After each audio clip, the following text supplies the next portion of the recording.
Hello and welcome to an Ashes stream.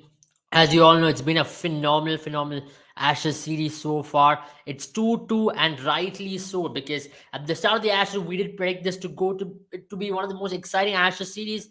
And as we did expect, this became one of the most enthralling Ashes series. It came down to the last day of the last test match for England to equalize it and to have a fair share in it. Now, for a lot of people, you might feel the match was not really complete in Manchester, kind of robbed of England of their 3-2 result, which could have been possibly possible now. Now, after England being 2-0 down, for them to come back and make it 2-2, you have to say it's been an exemplary effort from the England team.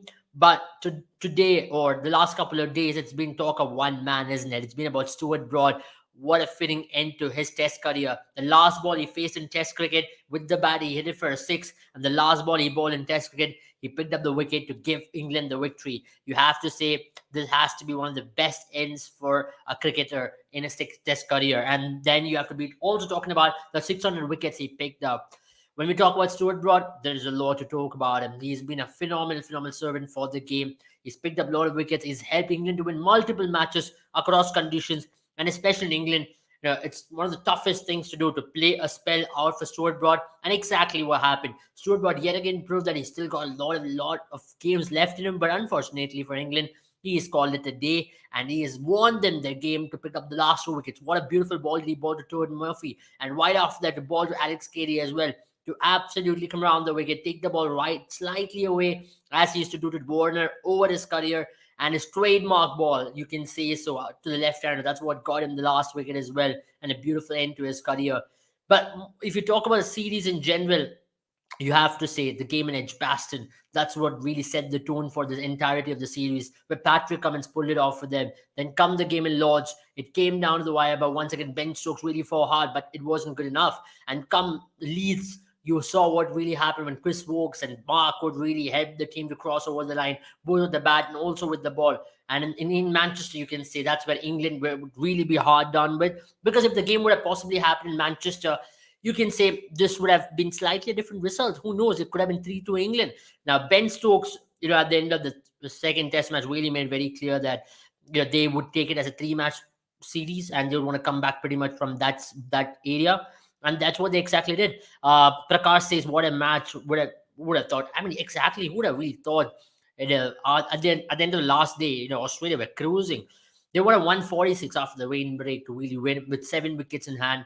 And for them to lose the wickets they did in under 50 runs, they lost close to 6 wickets and 7 wickets ultimately. So that's what you're talking about. England bowled really well. And some of them were beautiful bowling from England, especially Chris Wokes.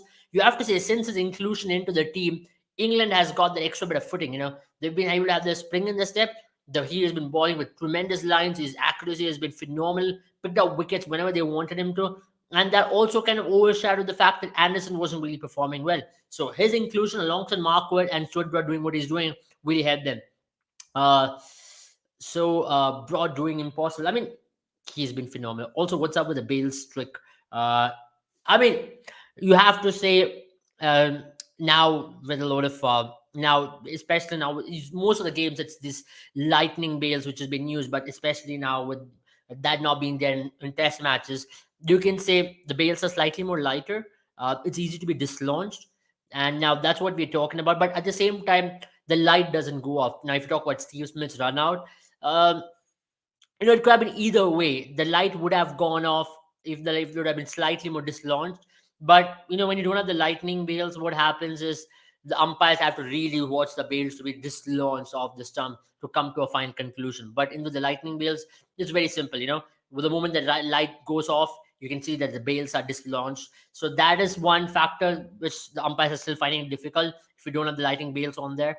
But and that's pretty much it about that Bales, the whole controversy regarding the Bales. But let's talk about the way in which England ball today. I mean, you have to say Australian openers really gave Australia the fitting start for them to chase it down. Now, if you talk about chasing through 384, it's a Herculean task. Let it be in any ground in the world, 384, it's not been done a lot of times. And even for England, they did last time against India last year when they chased 370 for that, and that was a big deal. So to get that start was a massive bonus for them. Then once again, you could say Marnus Labuschagne throughout the season. I know he scored a beautiful 100 last innings, but the fact of the matter is Marnus Labuschagne, when Australia really wanted him to perform in some of the biggest innings, he's not really stepped up throughout this year. And Steve Smith was there and thereabouts again, got a chance when Ben Stokes, you couldn't hold on to it. So you can say Steve Smith wasn't at his fluent best. The other onus came down to the youngsters of Cam Green to really do it alongside Travis Head. It was too much of an asking for them to really go out there and do it for themselves. I mean, we will take out that question, but that's what I'm talking about. So for Australia, it came down to these lower middle order who was, you can say, they are equipped enough, but not certainly equipped enough to go out there and do a match winning innings, maybe which Steve Smith or Labuschagne is quite capable of. Travis Head is certainly capable of, but then you have to say this after that first innings which he played, he has been slightly under par as well as a batter throughout the series. On a serious note, seeing the quality of cricket, how far are India off from this brand of cricket? Now you have to say not just India, almost all the teams, all the test matches are below this par in terms of the quality. These are 25 days of action in test cricket in this Ashes. Maybe let's talk 24 if you have to take off the Manchester test match, the final day. But let's say 25 because it all came down to the final day for a result. So 25 days of exhilarating bit of cricket and 5 test matches. You saw no winner. It was shared at the end of the day, and that's what we're talking about. India, if they have to really step up, they have to step up not just in one area, they have to step up in multiple folds. As a test team as well, in the new transition, they have to be on top of the game. They really have to compete really hard in terms of their condition assessment. They really have to compete as a batting unit because you need batters to win in these kind of conditions. And at the same time, you need to pick up 20 wickets. Now, India used to do that quite well. Almost all the places they used to pick up 20 wickets at a good rate. But what has happened over the last couple of years since the departure of Bharat Arun, Ravi Shastri, they possibly have lost that belief that they can pick up 20 wickets in all conditions, and that's very important. The last regime under India, under Virat Kohli, Ravi Shastri, or Bharat Arun, what they had in Test cricket at least, what they had was they had that self belief that they could pick up 20 wickets in all conditions. No matter where you play, you can pick up 20 wickets. They really back themselves to do it, and that's one of the reasons why India were the most successful Test nation in that period of 7 years. But the moment you saw their departure, you saw a drastic downfall in terms of picking up 20 wickets. To start off with in South Africa in 2022, where India was, you would have said, without defending 200 in a couple of occasions, India were the better team to really win it. But against South Africa, you lost those 2 test matches. You really saw the incapability of the bowlers picking up 20 wickets. Come England which was chasing 374, again incapable of picking 20 wickets, and it kept on going. And that's what we're talking about once again. Now even let's talk about WTC as well, not able to pick up 20 wickets on both the occasions, and you lost the test match. So you have to pick up 20 wickets ultimately to win a test match. And I think India should prioritize that a lot more. At least stay in contest. I know the batting will come good, but if you have to win test matches, you have to pick up 20 wickets. Yeah, we all have high hopes from Team India, but now there's a very crucial juncture in Indian cricket as well. Now it's a transitional phase. If you look at all the bowlers, you saw the likes of Shami, Bumrah, Umesh, Ishant all dominate in that last 7 years period, but now it's a transitional period. Who are the next set of bowlers who are going to possibly take on the mantle? You saw Siraj taking it pretty beautifully, but you need 2 or 3 more. Can this be Prasidh Krishna? Possibly, yes. Who else is going to support them? Now you need to find a third and a fourth pacer and a fifth pacer as well to possibly take on the mantle and continue to transfer. Maybe Bumrah will be there, but is Bumrah going to be the same old Bumrah after injury? We still have to wait and watch how he goes about it, at least in the longer format of the game. So that's still a question mark. Now you've gone to Mukesh Kumar and Jaydev Unadkat. I still don't think that's the ideal way, but that's about talking about Indian team. But let's talk about Ashes here, right? What you saw was 2 teams with contrasting approach, you can say. One team being obviously attacking, they had their whole setup and philosophy very clear, very, very much demarcated in terms of how they wanted to go about it. But otherwise, you saw another team who were more traditional in terms of their approach. They were attacking, especially when it comes to their field position, in terms of their approach with bat. They were attacking more often than not. But what I'm still talking about is a contrast in approach. Still more traditional in comparison to what you talk about baseball, but you still saw success in it. So that's what we're talking about. You certainly do not need a certain approach to succeed in Test cricket. You need a lot of grit. You need a lot of skill, and that's what Test cricket again shows. Test cricket is all about the skill at the end of the day. Skill determination, and how much of a temperament you have. If you can succeed in all 3 boxes, then you certainly can be a good Test team. And that's what Australia showed. To win the WTC, to win the 2 Test matches in England, and to level the Ashes series, because you can say England were the favorites to win these Ashes, at least by a margin of 4-1. compared were given all the factors they had leading into the Ashes, the baseball, the talk, but Australia still competed, and that's where you have to give credit. It's never easy to go away and win Test matches. And what Australia did has been a phenomenal job, and that's why you have to give credit where it's due. Australia did a phenomenal job doing that, so and again shows how important it is to stick to your basics at times.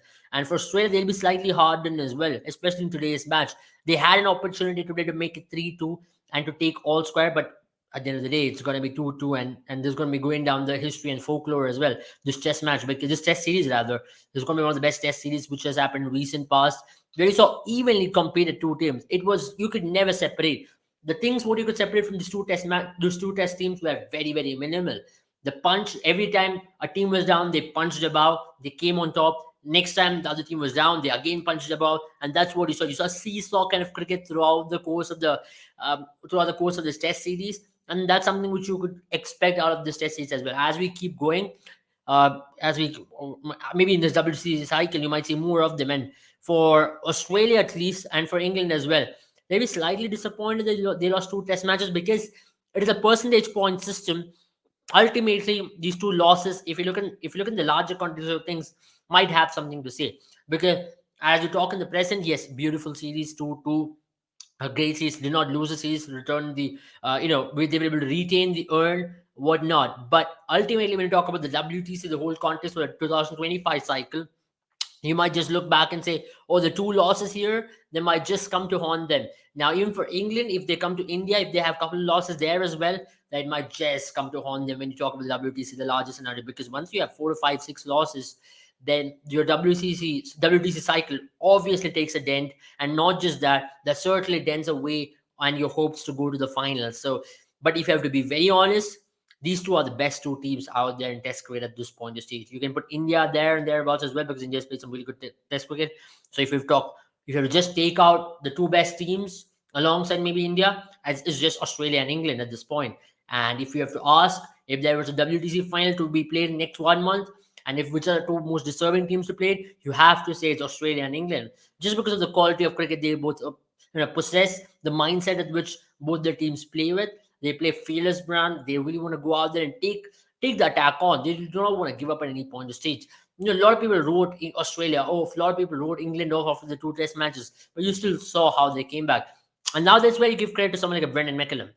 Now, Harry Brook, for that matter, really failed after the first two Test matches. The questions were on him. He had a poor IPL. Did not really perform well in the match on Ireland as well. So questions were on Harry Brook, the Test player. Now the question was, is he found out too early in his Test career already? But the way in which he answered a lot of questions, you can say he not really scored big ones, daddy turns, but then his contribution and effectiveness, and that's what we're talking about. His effective innings in some of the most crunch situations really helped them. And now let's talk about Joe Root. Joe Root hadn't had the best of series when it comes to him scoring 600 odd runs, but the fact of the matter was his effective run scoring was very important. Zach Crawley as well. He did score when it mattered the most. And let's talk about Moeen Ali, right? Now, when you talk about England, you have to talk about Moeen Ali. This series has been phenomenal. The way in which he returned back to Test cricket, he gave it his all. He battled with a finger injury, battled with a groin injury, played with a groin injury. He gave it his all for the team. And you saw he was, whenever Ben Stokes wanted an off spinner to ball to the left handers, which Australians had, he was ready. He was ready. And he was turning the ball. He was using his all skill sets to pick up those wickets, getting the ball to drift and dip and get the left-handers to be driving, got the ball to dip a lot on these left-handers of Australian team, ball beautiful to right-handers as well. And that's where, that's the commitment we're talking about from Moeen Ali. A phenomenal Test player. I mean, we don't know he's going to play another Test series for them, but if he does, it's well and good for them, because he's got still to contribute a lot in all three formats for English team. And he showed once again why he is Ben Stokes' go-to man. And let's talk about someone like Ben Stokes himself. I mean, he's not been able to contribute a lot with the ball because of his injury, but with the bat, whenever his team needed him, he's been able to step up. He's been able to step up in most effective way whenever his team needed him, and that's what we're talking about. And ultimately, when you talk about players like this, they'll be remembered for what they can possibly contribute.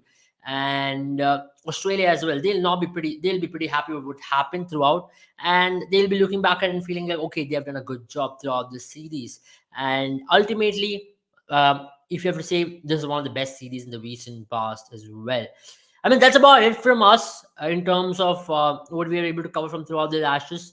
I mean, it's been a short live, but nonetheless, it's good to take some questions as well. We've been able to talk a lot. But do remember, guys, to check out our courses with Mad About Sports. And if you're new here, don't forget to subscribe and also share this video with as many people as possible, so that we can keep bringing more of this content time and time again. And also, do not forget to check out our Instagram page as well, where we give you daily updates on multiple sports as well. Okay, one question. Yeah, Mani Singh, go ahead.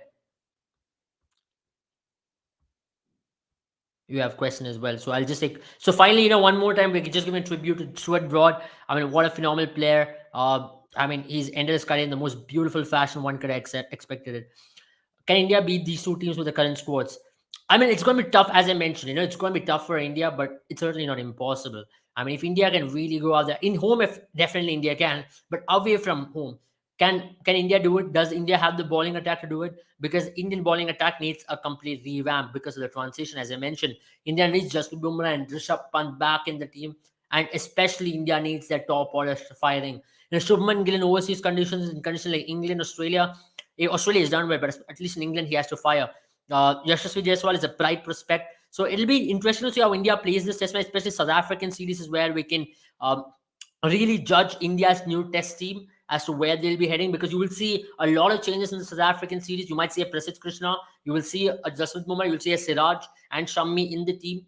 How India will be going with that bowling attack. And Ravi the job for India post Ravichandran Ashwin and Jadeja. Because Ravichandran Ashwin is 36, already 37 this year. So it's going to be very interesting to see how India will be making the transition, because this is an aging bowling attack for India. And if India can do that in South Africa for the first ever time, then it's